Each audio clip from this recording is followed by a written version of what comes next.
তিনটা কাজ মানুষের গোনার একটা বড় বড় অংশকে মিটিয়ে দিবে। এক নম্বর কাজ হচ্ছে সংকটকালীন অবস্থায় দান, মানে আপনার দান করার এখন সামর্থ্য খুব কম, টাকা পয়সা টানা হেসরা আছে, এখন আপনি দান করছেন, এই দানের বিনিময়ে আল্লাহ পাক গুনাহ আপনার মাফ করে দিবেন ইনশাআল্লাহ।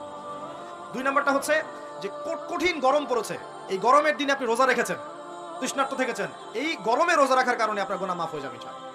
আরেকটা কাজ হচ্ছে প্রচন্ড শীতকাল, এই যে এখন শীতকাল পড়ছে, এই শীতকালে আপনি ঠান্ডা পানিতে ওযু করছেন কষ্ট করে, এই ওযুর বদৌলতে আপনার গুনাহগুলো মাফ হয়ে যাবে ইনশাআল্লাহ।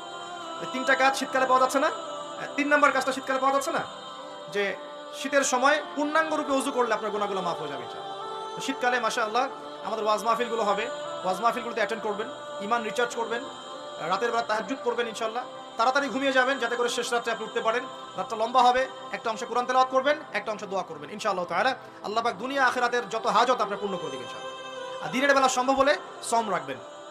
আরেকটা কাজ আমাদের করা উচিত, এটা আমি মাহফিলের মাধ্যমে অ্যানাউন্স করছি, আমাদের উচিত শীতকালে আশপাশে যে দরিদ্র শীতার্থ মানুষগুলো আছে, স্পেশালি গ্রামাঞ্চলে, দেশের উত্তরাঞ্চলে কিন্তু প্রচুর শীত পড়ে, এরকম বিভিন্ন অঞ্চলে কিন্তু প্রচুর শীতার্থ মানুষ আছে, এই শীতার্থ মানুষদের জন্য সামর্থ্যবানদের উচিত হবে শীত বস্ত্রের ব্যবস্থা করা, কম্বল হোক, অন্যান্য গরম কাপড় হোক, এগুলোর ব্যবস্থা করে বিভিন্ন ফাউন্ডেশন বা সংগঠন বা পলিটিক্যাল অ্যাসোসিয়েশন বা মসজিদ মাদ্রাসা এগুলোর উদ্যোগে এই শীত বস্ত্রগুলো মানুষের মাঝে বিতরণ করার চেষ্টা করতে হবে ইনশাআল্লাহ তাআলা। পারা যাবে না ইনশাআল্লাহ? আমরাও নিয়াত করছি ইনশাআল্লাহ এই শীতে আমরা পুরো বাংলাদেশ ব্যাপী আমাদের সামর্থ্য অনুযায়ী মানুষের সাদাকাগুলোকে কালেক্ট করে আমরা শীত বস্ত্র বিতরণ করবো ইনশাআল্লাহ তাআলা।